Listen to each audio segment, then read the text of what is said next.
Hey everyone, tonight we're drifting back to a landscape of dust and stubborn stone.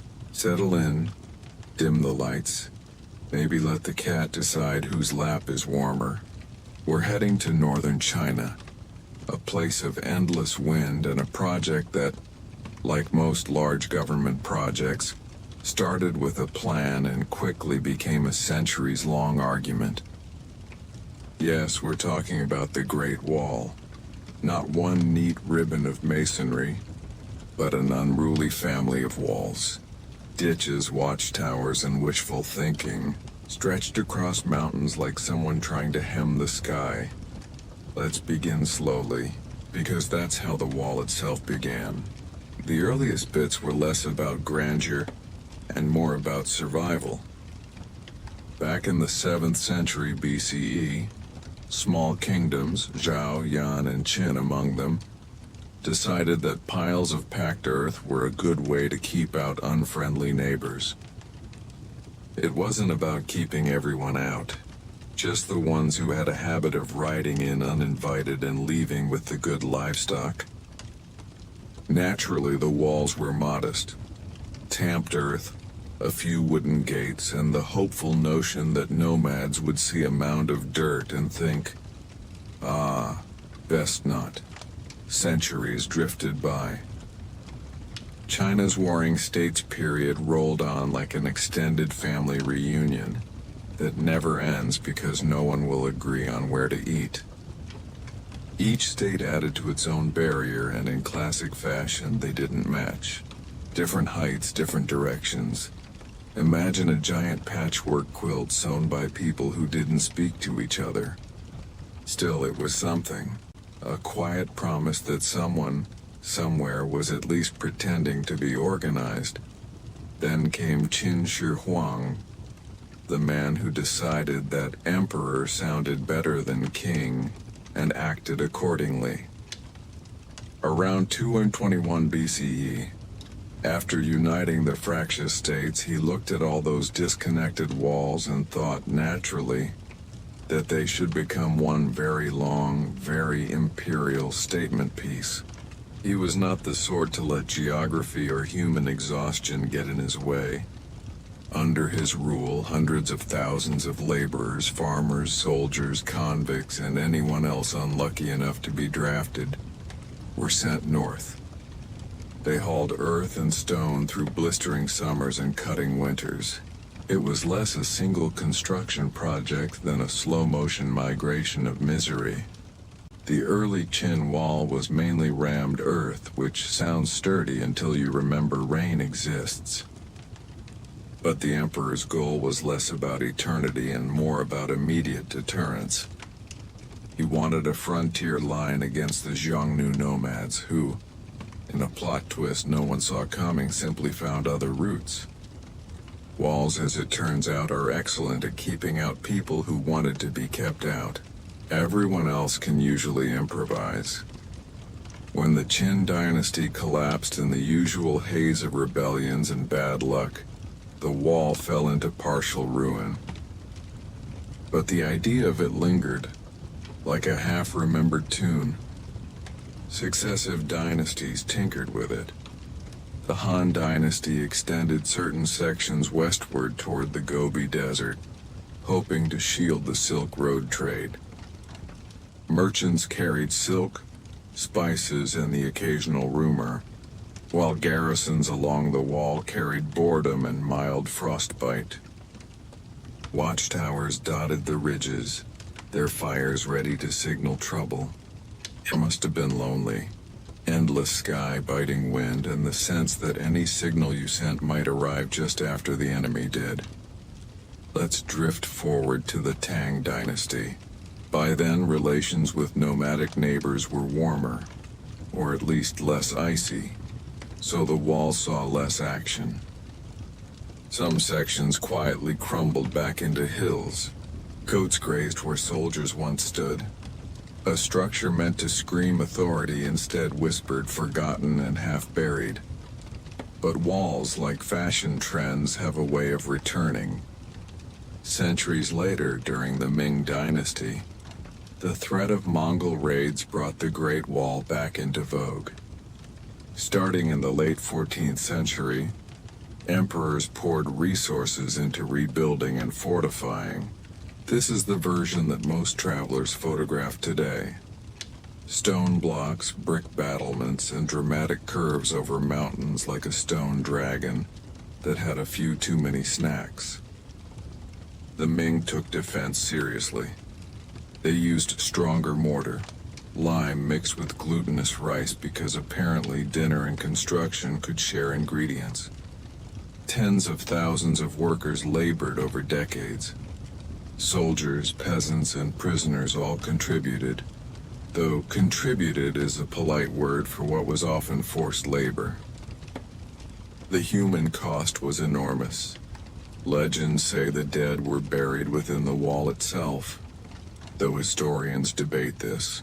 Still, it's an image that lingers, each stone resting on quiet sacrifice. The Ming also added sophisticated watchtowers spaced for line-of-sight signaling, beacon fires at night, smoke by day, a relay system that could send a message hundreds of miles in hours. It was the medieval equivalent of a group text, minus the ability to mute notifications. Garrisons stationed along the wall developed their own small societies, with markets, families, and the occasional scandal about supply theft. Of course, even the best fortifications are only as strong as the politics behind them. In the 17th century, internal strife and the rise of the Manchu weakened the Ming. The Great Wall, for all its imposing stones, could not keep out betrayal or a well-timed alliance. In 1644, the gates at Shanhai Pass were opened by a Ming general who had decided he preferred the other side. The Manchu entered and the Qing dynasty began. A reminder that sometimes the most formidable wall is no match for a single unlocked door. Today, the Great Wall stretches, though not continuously, over 13,000 miles if you count every spur and side branch. Much of it lies in quiet decay, overtaken by grass and time. Sections crumble under the weight of tourists and storms, while others rest untouched, their stones warmed by the same sun that watched the first workers labor. And so the wall endures, part monument, part memory, a testament to ambition, fear, and the human tendency to build big things when smaller solutions might do. Because of course we did. Let's settle in again. Maybe stretch, maybe sip something warm. The Great Wall doesn't hurry, and neither will we. We've followed emperors and dynasties. Now we drift toward the people who actually lived with the wall. Because while it's easy to picture a solitary ribbon of stone under moonlight, it was never empty. Picture a soldier in the Ming era, somewhere along a wind-scoured ridge. He stands in a padded coat that smells faintly of smoke and sheep. His job is to watch. That's it. Hour after hour, scanning the same valleys, the same horizon. The enemy might not come for months or years or ever. Meanwhile, the seasons turn. Spring dust storms. Summer heat that clings like damp linen. Winter cold so sharp it makes metal ring. Daily life was equal parts boredom and small chores. There were drills to break the monotony and the endless maintenance of stonework. Fires had to be tended even when no beacon was needed. Walls need care like gardens, though instead of watering, they demanded patching and sweeping. Supplies came by mule or cart. Grain, salted vegetables, the occasional dried fish if someone back at the capital remembered they existed. The soldiers weren't alone. Merchants followed the garrisons because of course they did. Markets popped up at key passes where civilian settlements formed. Little knots of humanity clinging to the wall's shadow. You could buy millet, simple pottery, and sometimes gossip worth more than the grain. Children grew up thinking the gray stones were just part of the landscape, like mountains that someone had thoughtfully straightened. Some families stayed for generations. Imagine being born within sight of the wall, marrying there, raising children who would also patrol or trade. To them, the Great Wall wasn't a symbol. It was simply home. An endless backdrop to life's small dramas, weddings, arguments over whose goat had eaten whose cabbage, and quiet evenings when the moon lit the battlements. Let's drift back a little further to the Han Dynasty. Caravans heading toward the Silk Road often paused near fortified gates. The wall's outposts became resting spots for merchants carrying everything from silk to surprisingly awkward bundles of jade. They brought stories too, rumors of distant kingdoms, mountains of gold, and strange animals no one quite believed in. A weary guard might hear tales of elephants or dancing birds and wonder if the world beyond the desert was as strange as promised. Meanwhile, nature paid no mind. The wall climbs mountains where the air thins and sweeps through valleys where wildflowers bloom in brief, defiant color. Erosion worked patiently, wearing at bricks and tamped earth. Some parts were buried by sandstorms, as if the desert was politely trying to return borrowed land. Others were cracked by frost, each winter prying stones a little farther apart. It's easy to forget that for every human hand that built, 1,000 quiet forces waited to undo. Let's pause with the builders themselves. We often imagine faceless laborers, but they had names, families, and grievances. During the Ming rebuilding, peasants drafted for work left villages that might not see them again. Conditions were harsh. Food was basic. Millet gruel if you were lucky. Accidents were common. Folk songs from the time speak of longing and resignation. Voices carried by wind across the scaffolded slopes. Their effort left a mark across the landscape, though few would ever know their stories. Even emperors used the wall as a kind of stage set. Ming rulers occasionally toured certain sections, making sure the garrisons looked sharp. Officials scurried ahead, painting fresh lines, rehearsing salutes, and possibly hoping the emperor wouldn't ask too many questions about missing funds. Ceremonies were quiet spectacles, banners snapping in the wind, incense smoke drifting against the gray stones.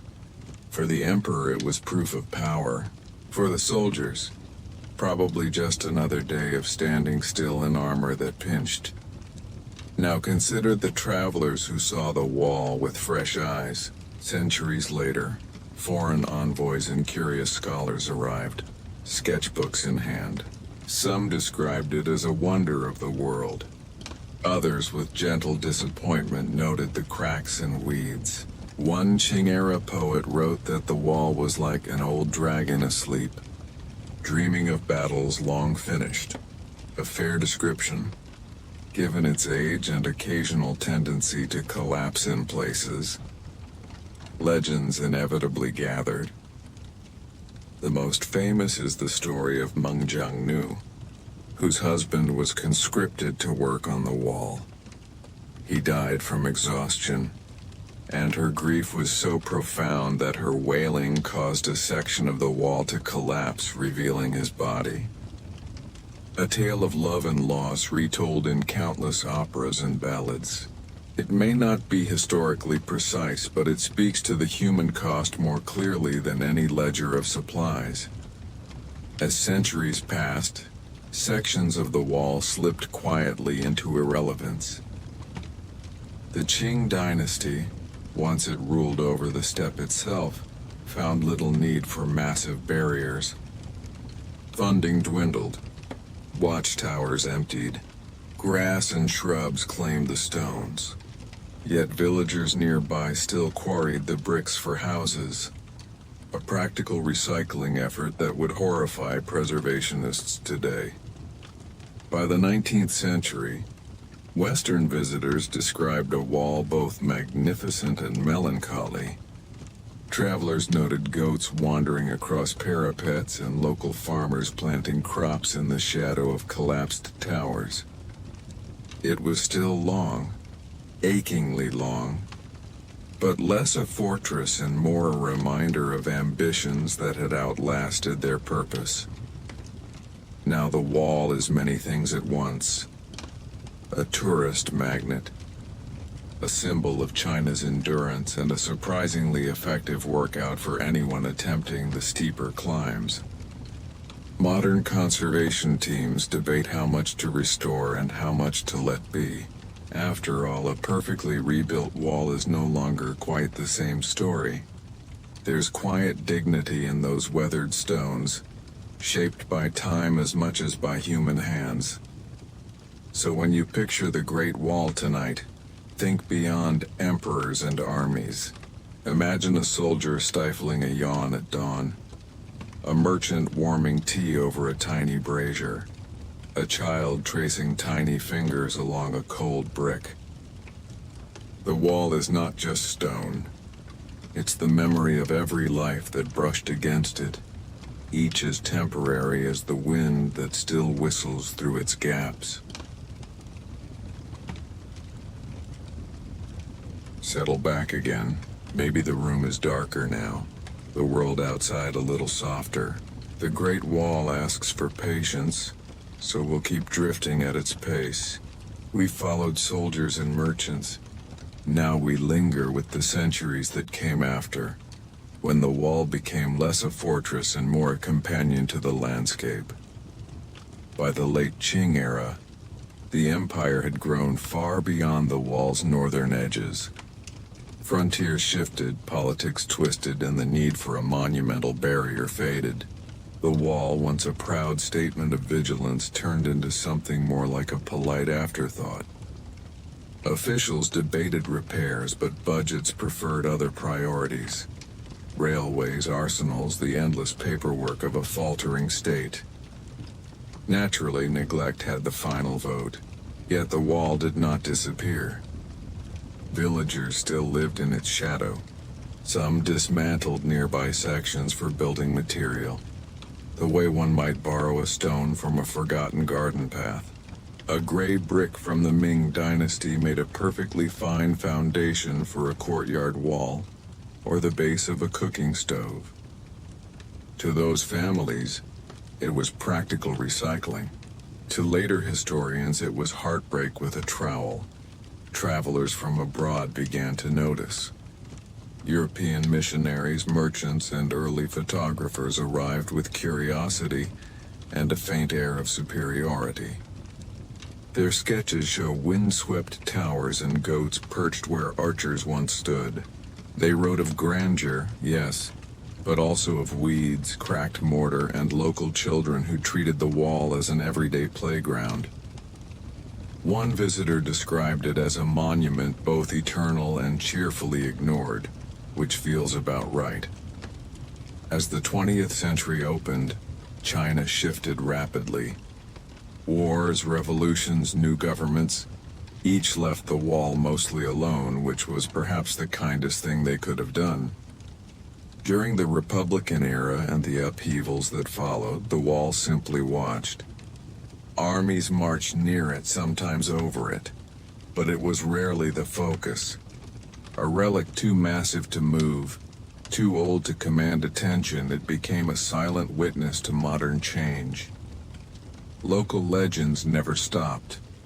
Farmers still spoke of hidden tunnels beneath certain gates, of ghostly lanterns flickering on moonless nights.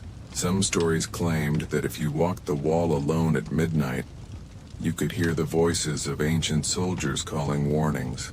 Others insisted the stones themselves held memories, though none could quite explain what those memories said. It's the sort of tale you tell a child to keep them from wandering too far after dark. Practical and poetic all at once. By mid-century, scholars and archaeologists began formal surveys. They measured crumbling segments, traced forgotten spurs, and cataloged bricks stamped with imperial seals. The work was meticulous and quiet. Teams walked for days across remote ridges, their notebooks filling with sketches of towers that no map had marked.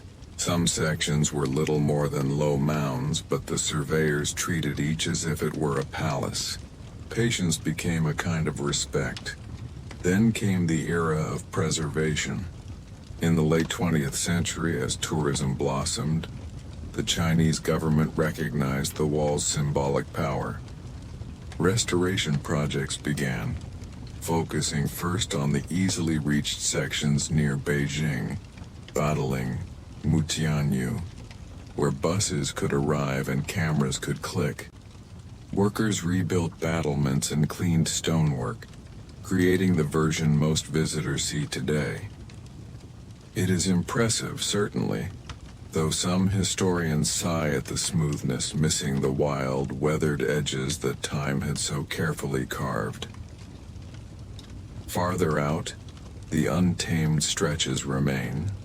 Here the wall is a quiet line of ruin, stones softened by centuries of wind. Grasses sway where soldiers once paced. Some watchtowers have tilted like tired sentinels leaning into the earth. If you stand there at dusk, the horizon seems endless, and you can almost believe the world hasn't changed since the first brick was set. Astronomers sometimes visit these remote spots to watch the night sky. With little light pollution, the Milky Way spills overhead in clear, silent brilliance. Imagine a Han Dynasty guard looking up at the same stars, perhaps making the same wish for warmth or home. The heavens are the one frontier the wall never tried to contain. Modern hikers speak of a peculiar calm. They describe long walks where the only sound is wind brushing against grass, where each step carries the weight of countless footsteps before. Some say the wall feels less like a barrier and more like a thread, stitching together mountains, deserts, and memories. Perhaps that is its quiet triumph. Not defense, but connection across time. UNESCO recognized the Great Wall as a World Heritage Site in 1987, a formal nod to what locals had always known. Since then, efforts to protect it have continued. Though challenges remain, tourism brings funds and foot traffic in equal measure. Rain, frost, and the simple persistence of gravity continue their patient work of undoing. In some remote provinces, villagers still take bricks when needed. Preservation is, as always, a conversation between ideals and daily life. Despite this, the wall endures. It endures because it is too vast to vanish, too woven into geography and story to forget. It endures because each generation, whether through scholarship or quiet walks, chooses to remember. And perhaps because deep down we are still a species that likes to build big things to prove we existed. So tonight, as you drift toward sleep, picture the wall not as a single line, but as a mosaic of lives and landscapes. Think of the emperor dreaming of empire, the laborer tamping earth under a relentless sun, the child chasing a goat across an abandoned tower, the modern hiker tracing footsteps older than memory, stone and soil, sky and silence, an unhurried dialogue between human ambition and the patience of time. The Great Wall never truly kept the world out. Instead, it invited stories in, and in the soft hours of night, those stories linger like a long, slow echo across the hills. Welcome back. If you're still awake, let's keep floating a little farther. The Great Wall has carried us through centuries of building and quiet forgetting. Now we can drift with the seasons that sweep across it every year. Slow, predictable, and far more patient than any dynasty. Winter arrives first in our wandering tonight. In the mountains near Hebei, the stones frost over until they glitter like quiet silver. Snow gathers in the parapets and muffles every sound. A lone watchtower might catch the dawn light, its bricks breathing mist into the cold air. Long ago, soldiers wrapped themselves in sheepskin coats, huddling near tiny braziers, listening to the wind sing through the arrow slits.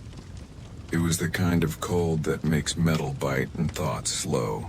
Even the enemy, if there was one, probably stayed home. Spring comes softly. The snow seeps into the earth, waking stubborn wildflowers. On the grassy plains west of Beijing, tiny pink blossoms appear between the stones, as if the wall is wearing a shy necklace. During the Ming era, caravans began to move again with the thaw, traders carrying news and spices. For the scattered garrisons, it meant a return to the small bustle of life, repairs, drills, and the cautious pleasure of feeling sun on chilled skin. Summer is a different creature. The stones grow warm enough to shimmer, and distant mountains blur behind a haze of heat. Locusts click in the tall grass. In the old days, soldiers stood guard with sweat dripping into their armor, watching for dust clouds that might signal a rider. Now hikers sweat in quick dry shirts, pausing at ruined towers for water, and a view that seems to stretch forever. Somewhere below, farmers work fields much as they did centuries ago, ignoring the wall as one might ignore an elderly neighbor who never leaves the porch. Autumn might be the wall's finest season. The hills flare with red maples and golden larch, a quiet festival that asks for no audience. Ming soldiers probably felt the same satisfaction: crisp air, clear skies, and fewer insects. It was the season of long patrols under a low sun, of cooking simple stews over smoky fires. Modern photographers come then too, hoping to catch the same low light on old stones. Nature, as always, does most of the work. These cycles repeat year after patient year. The wall watches without comment. Dynasties fall, economies rise, but winter still gnaws at mortar and summer still heats the stones until lizards dart for shade. It's a rhythm older than history, and it outlasts every plan humans have tried to write across the land. Let's pause with the animals that share this world. Golden eagles glide along the ridges, their shadows brushing towers where banners once flew. Marmots and foxes make dens in collapsed watchtowers, a quiet takeover more efficient than any invading army. At night, bats flit through open archways, claiming the dark for themselves. Even in its quiet ruin, the wall is alive with small, persistent life. Human stories continue to collect. Couples hike remote sections to propose, leaving nothing behind but footprints and a few startled birds. Local herders lead their flocks along the old stones because the path is still, after all these centuries, the easiest route across a ridge. Occasionally a storm reveals a forgotten stretch, the sand shifting like a slow curtain. Archaeologists arrive, measure, and add a careful dot to the map. Artists keep returning too. Painters capture the wall in every mood. Mist-shrouded dawns, blazing sunsets, moonlit winters. Poets, ancient and modern, compare it to a dragon, a ribbon, a scar, a sigh. Some find grandeur, others melancholy. All agree it is more than rock. It is a conversation between ambition and time, one that does not end. And then there are the quiet visitors, those who come not for a photograph but for silence. They walk until the tourist chatter fades and only the wind remains. They sit on a weathered stone and feel the sun drop. Sometimes they write nothing, take no picture, carry only the memory of a horizon without fences. Perhaps that is the wall's greatest gift now, a place where the world feels large and slow again, even from space. Astronauts say they can't always spot the wall with the naked eye, despite the popular myth. But the idea of it, a human mark stretching across a continent, remains powerful. It's less about visibility and more about persistence, about the audacity of people who believed that stacking stone upon stone could shape the world. So, as night folds around your room, imagine those stones cooling under a clear sky. Picture the same stars that watched the first workers tamp earth into place. Think of snow settling softly on the battlements, of summer grass whispering between the bricks, of foxes curling to sleep in forgotten towers. The wall endures not as a barrier, but as a patient witness, a reminder that time erodes everything and that somehow that erosion is its own quiet beauty. You can let that thought drift with you now. The Great Wall is still there, breathing with the seasons, holding the memory of countless lives waiting without hurry for the next dawn. Welcome again, or perhaps welcome back from a brief nap. If you've drifted in and out along the way, that's perfectly fine. The Great Wall rewards drowsy listening.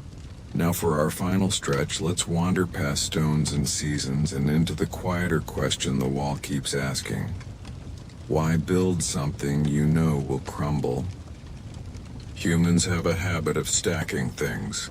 Rocks into pyramids, bricks into cathedrals, steel into towers that sway politely in the wind. The Great Wall is simply the most stubborn example of a very old urge.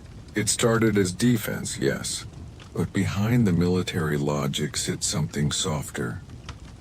A desire to draw a line and say, here we are. This is ours. It's a statement as much to ourselves as to any enemy. Emperors understood the theater of it. A wall this vast was less a shield than a message. The realm is strong, organized, eternal. Of course, eternity is a flexible concept. Each dynasty thought it would last forever, and each eventually packed up. Sometimes with fireworks, sometimes with a shrug. The wall remained, quietly demonstrating that permanence is mostly an illusion made of dust and ambition. There's irony there, the kind the universe seems to enjoy. The wall never completely achieved its purpose. Riders found other routes. Alliances changed faster than mortar could dry, but as a symbol, it has outlasted every practical reason for its existence. People still cross oceans to walk it, to photograph it, to feel small beside it. A fortress that became a pilgrimage, maybe that is the secret. We build not only to keep others out, but to leave something behind, proof of our reach, a shape in the landscape that says, we were here. The first laborer who tamped earth into place probably wasn't thinking in grand philosophy. He was likely hungry and tired, muttering about supervisors and blisters. Yet his work, anonymous and uncredited, helped create a line visible from the cold of outer space. Or nearly visible, which is close enough for myth. Consider how the wall connects more than it divides. Merchants used it as a guide. Caravans followed its shadow, ideas moved along its passes. It was a meeting point as much as a boundary. Cultures traded food, textiles, stories, and occasional arguments. A project meant to separate ended up stitching people together like a giant, uneven seam. Standing on the wall today, you can feel that layering of intent and accident. Each stone carries two histories, the official one of emperors and edicts, and the quieter one of travelers and herders who simply needed a road. It's a reminder that human plans rarely stay in the boxes we draw for them. Let's pause with the workers again, those who never imagined tourists or cameras. Legends say their bones lie within the wall, though historians debate it. Whether literally true or not, their effort is there in every inch. Generations of hands shaped this structure without expecting gratitude. Their legacy is not names in a book, but a line across the earth that still shapes skylines and imaginations. The wall also invites a gentle humility. From some high ridge, you can watch clouds drift faster than empires rose and fell. The stones feel solid, but the mountains remind you they were once seabeds and will one day be dust. Human grandeur looks small beside a billion years of geology, and somehow that smallness is comforting. Travelers often describe a strange calm when they finally sit down after a long climb. The wind cools the sweat. The view stretches in every direction, a horizon unbroken. In that moment, you feel both fleeting and connected. You know the wall will outlast you, and that this is perfectly right. That may be the quiet lesson here. To build is human, to decay is natural, to remember is a choice. The Great Wall endures because people keep choosing to remember, through stories, photographs, careful repairs, and even these soft, nighttime wanderings. It needs that memory as much as mortar. So as you settle deeper into rest, picture it one last time. A long gray curve under starlight. Mountains dark around it, small creatures stirring in the grass. No banners, no battles, just the slow breathing of stone and sky. The wall has nothing left to defend, nothing left to prove. It simply is. And that in the end might be enough. Let the thought drift with you now like a breeze along the parapets. The Great Wall waits quietly for the next sunrise, as it has for thousands of years, patient as time itself. You can let it stand guard over your dreams, not as a fortress, but as a gentle reminder that even our grandest efforts can become places of peace.